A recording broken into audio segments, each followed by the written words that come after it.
Hi guys, in this video we're going to be covering a couple of coins that we should really be paying attention to, and let's see, could actually crypto be on the reversal, and how long is that actually going to last?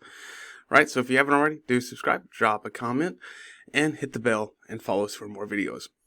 Alright, Ethereum right now at this current moment is 1,451. We're kind of moving and bouncing. Well, the recent, what day, on the 14th of August, we bounced off this level of support area here. Now, I have several lines kind of giving up on some key levels. One being at 1451, right about where we are now, kind of bouncing off of that, and 1,000, well, 999. And another one that I find is at 1901 and 2022, kind of giving that area, honestly, of resistance, because it's acting more of resistance here and support, which makes it a pretty key moment here. Now, of course, we are trading under the 200 EMA and showing, of course, the downtrend, but it does look like it's going to potentially turn around. Now, we kind of covered this in a couple of videos too in the past, but I kind of want to go into a little bit more detail and why I really think that this is going to kind of move up, at least getting back to going over the 2022 level, possibly. Right.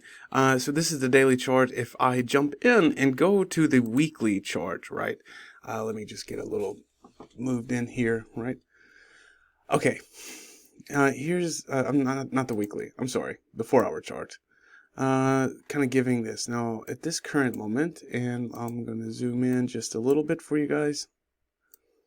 And let's see, right? Okay. So right here we kind of had some of that.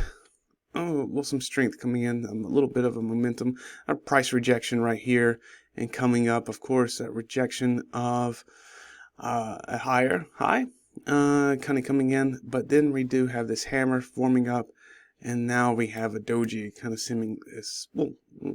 forming right here. And of course, it's not finished. We still have around 3 hours left before that kind of tells us really what that's going to be, but hopefully that will be a doji, and it will shift and move up forward. If we jump even further back, let's say the hour, as you can see, we're still bouncing around right here, but it could potentially start to move up. The next big hurdle that we have, right, that one that I think that we need to get across, if we're looking on the hour, is going to be, well, 1476, and then we're going to be looking at around 1511. And then after that, if we can manage to get past those, 1581 is going to be a big one that we should really be paying attention to. And then hopefully we can get back into the 1700s, 1800s, moving in before we get to the 19 and 20. That's just on the hourly chart. But if we kind of look at it day by day, let me just kind of push this down because we zoomed in a little too much, right? So giving the 1901 and the 1775.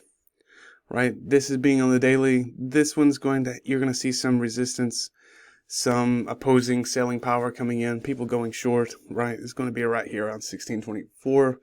But we reached that pretty good yesterday, and throughout the hourly chart. I mean, we kind of did really good. But here is a big symbol here too. It is rejecting a lower price. That's something to pay attention to. Now, this is the candle that we currently have.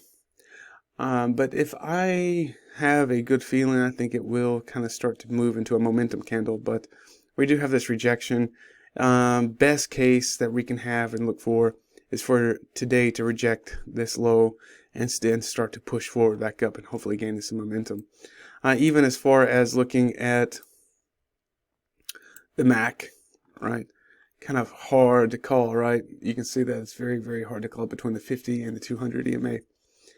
Very hard to call. So this is where I believe that we're going to see, we need to push minimally. I mean, I think if we can get past this, and I think we'll break through that pretty relatively easy, the 1759 level on the daily. I think that's highly possible, honestly. I think that's, well, being that it was support and now it's and now it's kind of resistance.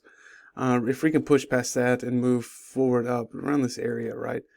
The 17 is going to be, I think we can get past that, and then we're going to be moving up a little bit higher up until that support and resistance that we have in this area right here. And that's what we need to see from Ethereum, given that the merge did not really happen too well.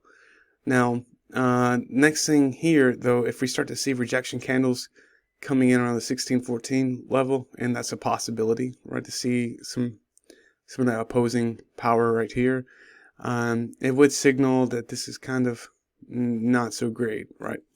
But I think it's actually going to reverse and come up. I mean, we have, what, 1 rejection, 2 rejection, 3 rejections, so I believe we'll at least touch back up around in this area between 18 and 1750. Just my opinion, but I'm hoping for that to really truly happen, just on the daily. And if we look on the weekly, which I wanted to show you too, the weekly chart has a strong momentum down, which for me, I mean, really strong. I mean, engulfing. Honestly, it's completely rejected that high at 1780 throughout the week, but coming down, so it does look like it's still going to be in the downtrend for that matter. And I mean, we're buying in. I mean, like, we're looking in the past weeks. If we're looking for the weekly, I mean, yeah, we're looking good, but this next week can still push it even further. And I believe it would be pushed minimally up until 1300s. And worst case, I mean, we're going back down to 1,000, which I mean, I don't think that's going to be the end of the market, but that's a great buy. Honestly, it's a fantastic buying opportunity. Because once we get to, and we can break past these and we move up, I mean, we're going to be going back to where we truly need to be. I mean, like 2,500. That's possible. We just have like just a few key levels that we just need to kind of break through and struggle past. So as long as everything moves in the right way, I think that's definitely manageable. Just looking at the weekly, it's highly possible. All right, let's go to the next one that I have. Solana. Solana is everybody's favorite, I think, right? So again, we're back to the daily. Nothing's really happening. I mean, we're moving in the range. I mean, you can call this consolidation if you want. We're kind of following along the line of the 50 EMA. Kind of hard to do. A lot of guys are kind of day trading or hour trading, swings as well. And that's kind of like really what's keeping it right here at this moment, right? Just not a lot of buying pressure coming in, and that's where we're at. I mean, we had this level of $37, back in 14th September, right? And the daily is just getting murdered too. Let's see, let's go to the 4-hour chart to take a look. You see, I mean, the 4 hours is nothing. Just trying to make this big, right? I mean, we're moving in the aspect of around between $34 and 31. I mean, not much. I mean, look at the high here. We have what, 33.59 for the high and 33.38 for the low. I mean, it's just not doing anything. It's pretty dead in the water. But giving to the trend line that I had drawn on the daily, we did get rejected at this trend line, which so it's kind of showing me, and then up here too back in August. So that does show me that is kind of acting a bit of as resistance without even having to make my lines up here. So I know when we get close to that, that's going to be a big area to pay attention to as we get closer to that trend as well. And also the 200 EMA is also a very big sign of some support kind of coming in, right? So we have what here, it acted as resistance here, and of course blue past it with this candle back in September. But even now, when we look even closer into it, I mean, look at that. We're kind of getting close to it, and it's starting to reject, right?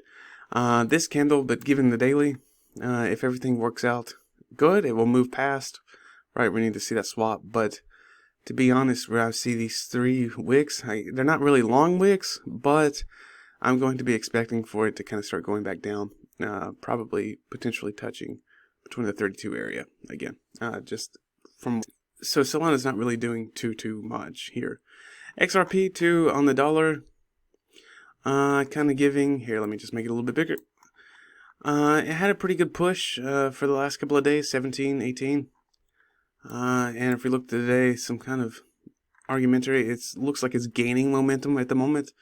Not really looking like it's going to be pushing up, but that's kind of what it is for the moment. But we have 2 candles, pretty good. But the problem is, as you can see, it's getting smaller for the last 2 days, and now it looks, I don't see a wick, that shadow kind of poking up at the top. So only at the bottom. So there is some buying still happening, but not much. But for us to look, let's go down to the 4-hour chart just to see what's happening at the current moment, right? All right, here we go. Let's take a look. Now here's our signs, right? Here we go. Now the wicks kind of popping up, 3, definitely not good for me. And a bit of a, I'm going to call that a doji. Kind of hard to tell. I mean, it's just undecided, right? I guess it's better than the star, but but kind of a doji, so it's going to probably stalemate out, not really do much. High 37, low 36. I mean, come on. That's not, it's just showing us even more that it's not really going to be moving too much, unless it just completely takes that seller, just takes momentum and just really drives it down to about 34. And that's definitely a possibility here. All right. And let's move to the next one. So now we see what's going on. Not next one, sorry, chart. Overall, hourly, daily, right? Looks good, right? Hourly, daily looks a little bit better. Right, we have XRP at 5%, which, I mean, you can imagine as you just seen the chart. Cardano, though, fell. It was starting to push up really good late last night. 5 and 2, 4 and 3 for Dogecoin. Solana is down by 4 and 3. Let's see, Ethereum down 17%, and I've seen this actually really pushing really good, almost 1,650. I mean, it fell like $200 when I seen this last night, which I'm always awake. DOT is down by 9.6%. Hex is down by 11. Let's see, not good for the week. But for the daily, all in all, 2 and 1, right? 1%. Everything's just showing me that it's kind of stalling out, except for ApeCoin. Right, the daily's doing good. I mean, at $5.56.